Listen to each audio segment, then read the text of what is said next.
धाकड़ खबर, बेखौफजुमा बेबाक अंदाज।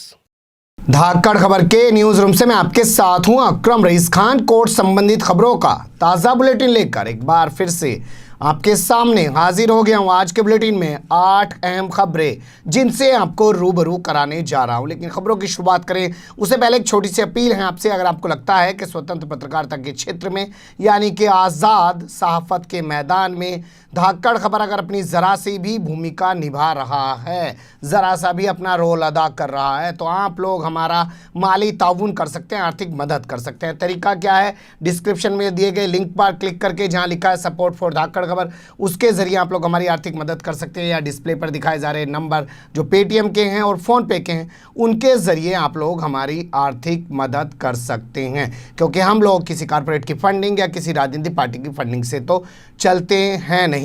अब शुरुआत करते हैं बुलेटिन की पहली खबर के साथ।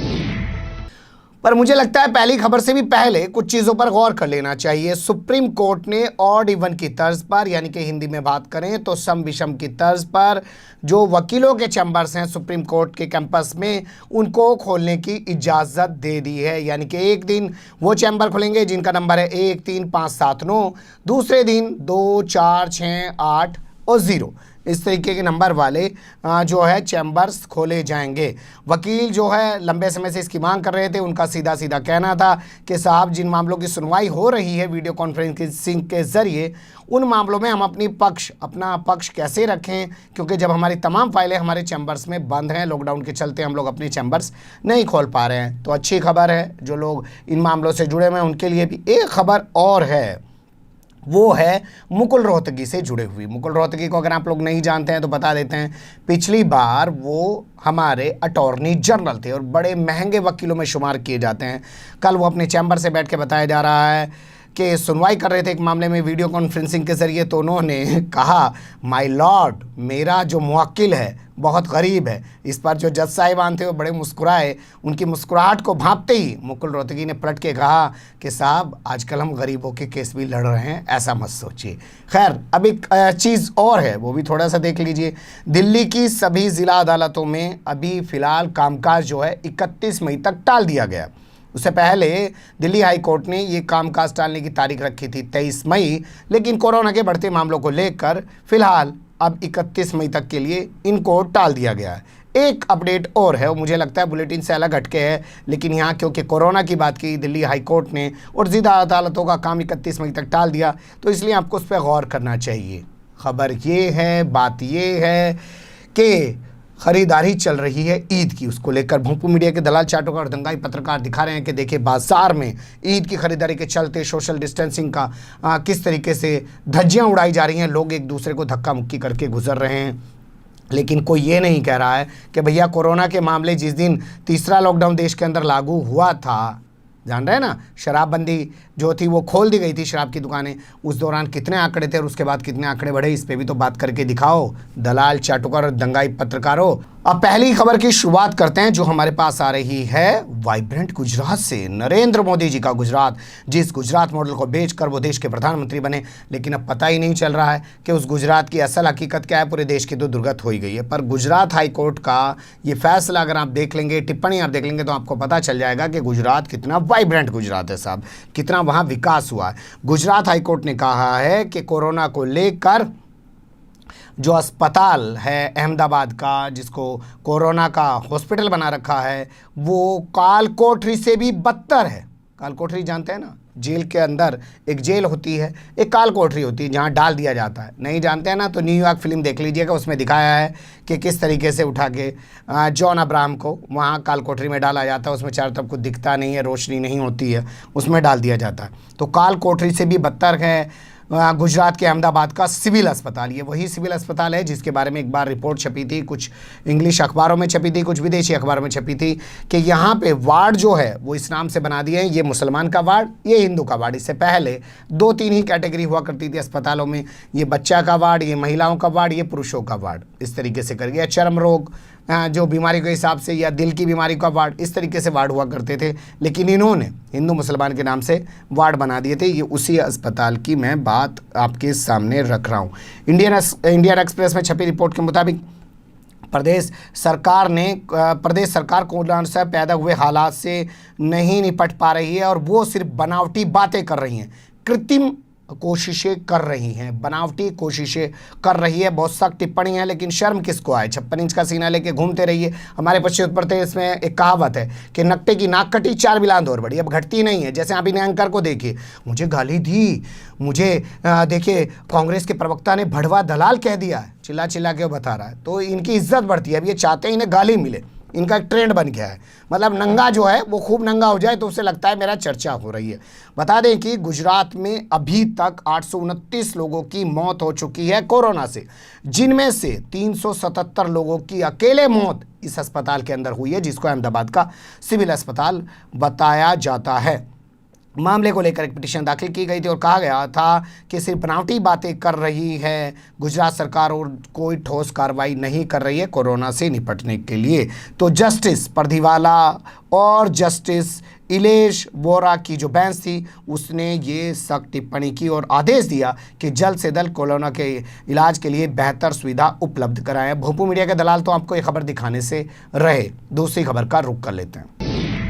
दूसरी खबर भी गुजरात हाईकोर्ट से जुड़ी हुई है और गुजरात सरकार को एक सख्त फटकार है, लेकिन फिर मैं कहूंगा कि भोपू मीडिया के दलाल चाटुकार दंगाई पत्रकार ये खबर आपको नहीं दिखाएंगे। पर एक चीज़ यहाँ और नोट करने लायक है कि पूरे देश के जो हाईकोर्ट हैं जिस तरीके से काम करते हुए दिखाई दे रहे हैं, सुप्रीम कोर्ट उस तरीके से काम करता हुआ क्यों नहीं दिखाई दे रहा, इस पर भी एक बाकायदा रिपोर्ट आनी चाहिए। कोशिश करेंगे अगर हमारे पास संसाधन हुए हम लोग जुटा पाए तमाम रिपोर्ट को आपके सामने रखने की।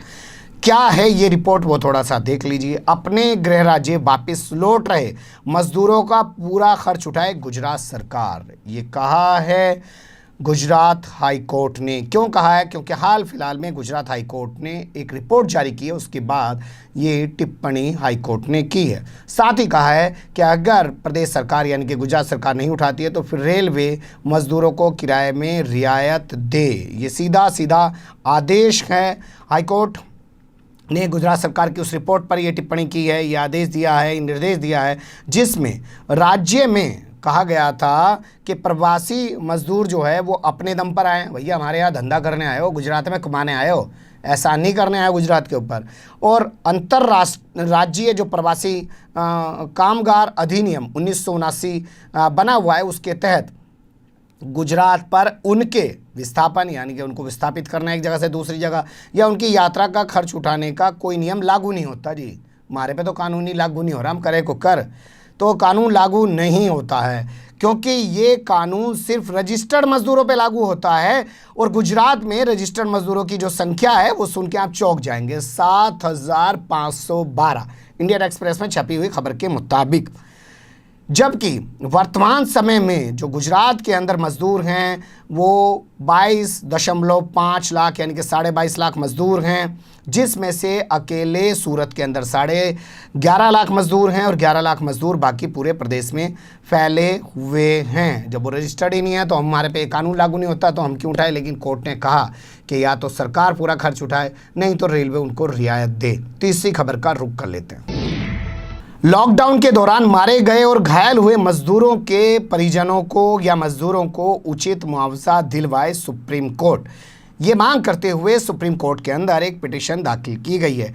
एडवोकेट दीपक अंसल की ओर से ये पिटीशन दाखिल की गई है, जिसमें कहा है कि केंद्र सरकार और प्रदेश सरकारों को इसमें पार्टी बनाया जाए और तमाम को आदेश जारी किया जाए कि जो मजदूर हादसे के दौरान मारे जा रहे हैं, ट्रेन के नीचे आके, ट्रक के नीचे आके और किसी वजह से भूख के प्यास के चलते, बीमारी के चलते उनकी सड़कों पर मौत हो जा रही है, उस वाले मामले में मुआवजा दिया जाना चाहिए। साथ ही लॉकडाउन के दौरान जो पुलिसिया अत्याचार है, पुलिस तो लठ घुमा रही है ना जी, कोई कहने वाला तो है ना इब्जा, पुलिस के हाथ में लठ है तो वह तो चला गई। लठ ये पता नहीं कब ख़त्म होगा, अंग्रेजों के ज़माने से चल रहा, तो वो जो लठ घुमाया जा रहा पुलिस द्वारा उस पर भी रोक लगाने की मांग की है। इस पर सुप्रीम कोर्ट ने नोटिस जारी कर दिया है, जवाब तलब किया है, अगली सुनवाई होगी, हमारी नज़र में आ जाएगी, हम भी आपके सामने रखने की कोशिश करेंगे। अगली खबर का रुख कर लेते हैं। किराए में छूट दिए जाने की मांग वाली पिटीशन को खारिज कर दिया है दिल्ली हाई कोर्ट ने। लॉकडाउन के दौरान हमारी दुकानें बंद रही हैं, हम कामकाज नहीं कर पा रहे हैं तो हम भुगतान भी नहीं कर पाएंगे, इसलिए हमें किराए में छूट दी जाए। ये मांग करते हुए खान मार्केट गैंग कह रहा हूँ, गलत समझ लिया आपने, खान मार्केट के लोगों ने यही तो बताते हैं ना, मोदी जी ने कहा खान मार्केट गैंग, तो खान मार्केट के दुकानदारों ने हाई कोर्ट में ये पिटीशन दाखिल की थी, लेकिन हाई कोर्ट ने साफ कह दिया कि हम आपको ऐसी कोई रियायत नहीं दिला सकते हैं। जस्टिस प्रतिभा एन सिंह की बेंच ने सुनवाई करते हुए कहा कि परिसर खाली तो कर नहीं दिया आप लोगों ने, जो किराए पे लागू नहीं होगा, या आपने किराएनामे के अंदर ऐसी कोई कंडीशन तो लागू नहीं करा रखी थी कि भाई आपका काम धंधा बंद हो जाएगा तो आप किराया नहीं दोगे, किराया तो आपको देना पड़ेगा, नहीं तो आप जो है परिसर खाली कर सकते हैं, परिसर पे आपका अभी तक कब्जा है, इसलिए आपको किराया देना पड़ेगा। ये इनके लिए बड़ा झटका माना जा रहा है। अब हाई कोर्ट से फैसला आया है तो इस फैसले के आधार पर और जगह जो छोटी छोटी दुकानें, छोटे छोटे कमरे, मकान, दुकान लेके लोग बैठे हैं, वो भी इस फैसले को आधार बना के कहेंगे भैया अब तो हाई कोर्ट ने भी कह दिया हम तो किराया लेंगे।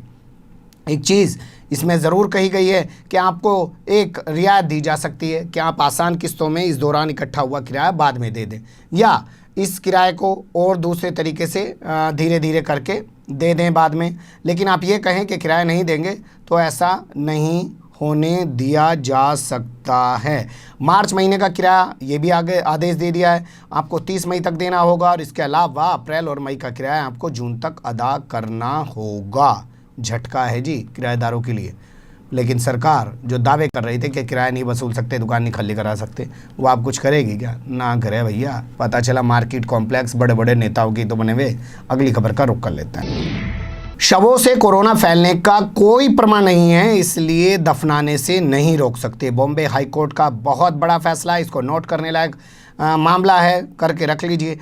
शवों से कोरोना फैलने का आज तक कोई वैज्ञानिक प्रमाण नहीं मिल पाया है, इसलिए बीएमसी यानी कि बॉम्बे म्यूनिसिपल कॉरपोरेशन शवों को जो कब्रिस्तान में दफनाने से नहीं रोक सकती है, और ना ही उसके द्वारा निर्धारित किए गए कब्रिस्तानों में दफनाए जाने से रोका जा सकता है, क्योंकि ऐसा कोई वैज्ञानिक प्रमाण नहीं मिला है कि मरने के बाद किसी के शव से कोरोना फैलता हो।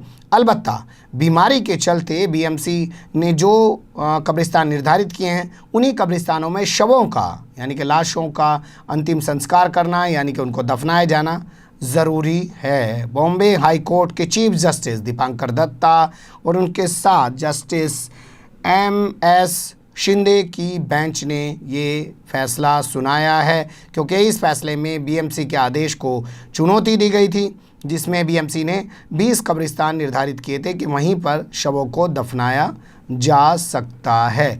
अगली खबर का रुख कर लेते हैं। बढ़ी फीस मांग रहे स्कूलों के खिलाफ 1 जून को इलाहाबाद हाई कोर्ट करेगा सुनवाई। बता दें आपको, सरकार ने एक आदेश जारी किया था कि स्कूल सिर्फ ट्यूशन फीस वसूल सकते हैं, लेकिन बावजूद इसके आरोप लग रहा है कि स्कूल तरह तरह की फ़ीस वसूल रहे हैं, बढ़ी हुई फ़ीस वसूल रहे हैं, और फीस ना देने पे कह रहे हैं कि अगली क्लास में आपके बच्चे का रजिस्ट्रेशन नहीं करेंगे, अगले रजिस्ट्रेशन से पहले आप फ़ीस जमा करा दीजिए, नहीं आपको दिक्कत होगी, यानी कि दबाव बना रहे हैं। ये आरोप लगाते हुए एक पिटीशन दाखिल की गई है इलाहाबाद हाई कोर्ट में। हाई कोर्ट ने नोटिस सरकार को जारी कर दिया है और 1 जून की तारीख निर्धारित कर दी है। अब देखेंगे, हमारी नज़र से गुजरा तो हम भी आपके सामने लाने की कोशिश करेंगे। मामला हर परिवार से जुड़ा हुआ है।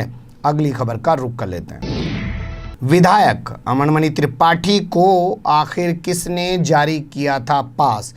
इस पूरे मामले को लेकर हाईकोर्ट गंभीर हो गया है। नैनीताल हाईकोर्ट में एक पिटीशन दाखिल की गई है। एक शख्स हैं देहरादून के रहने वाले, उन्होंने कहा कि बताइए 2 मई से 7 मई के बीच अमनमणि त्रिपाठी विधायक जो हैं उत्तर प्रदेश के, उनको एक पास जारी किया गया जिसके तहत वो आदित्यनाथ योगी के स्वर्गीय पिताजी के पितृ क्रम में भाग लेने के लिए बद्रीनाथ आ रहे थे। उसी दौरान उनको वापस लौटते हुए गिरफ्तार कर लिया गया था। लॉकडाउन का उल्लंघन करने पर उनके पास से एक पास बरामद हुआ था। अब वो पास का मामला हाईकोर्ट पहुंच गया है और वो पास जारी किया है देहरादून सरकार ने। तो कहा है कि वो अधिकारी जो हैं जिन्होंने पास जारी किया है उन सबको इसमें पार्टी बनाया जाए और उनको सबको कोर्ट में तलब किया जाए।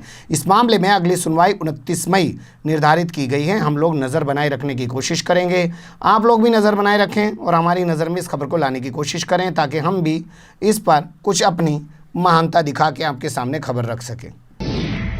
जूम ऐप पर प्रतिबंध लगाने की मांग को लेकर सुप्रीम कोर्ट में एक पिटीशन दाखिल की गई है, जिस पर सुप्रीम कोर्ट ने केंद्र सरकार और जो जूम ऐप की कंपनी है उसको नोटिस जारी कर दिया। हालांकि वो कंपनी अमेरिका में बैठी हुई है, लेकिन उसका प्रतिनिधि आएगा, भाई यूज़ तो यहाँ भी हो रहा है।